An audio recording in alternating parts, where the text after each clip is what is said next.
Netherlands நாட்டில் பனிப்பொழிவின் தாக்கம் அதிகரித்துள்ளது. இதனால் ஆம்ஸ்டர்டாம் நகரில் மக்களின் இயல்பு வாழ்க்கை பாதிக்கப்பட்டுள்ளது.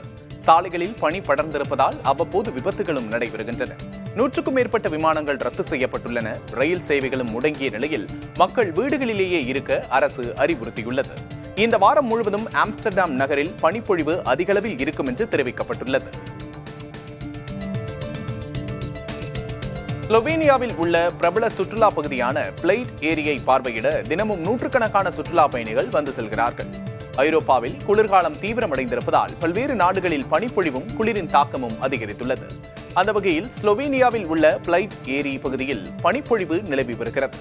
திரும்பும் திசையெல்லாம் வெண்போர்வை போர்த்தியது போல காட்சியளிப்பதால் பலரும் இந்த பகுதிக்கு வந்து பனியில் விளையாடியும் புகைப்படங்களை எடுத்தும் மகிழ்ச்சியை பரிமாறிக்கொள்கிறார்கள்.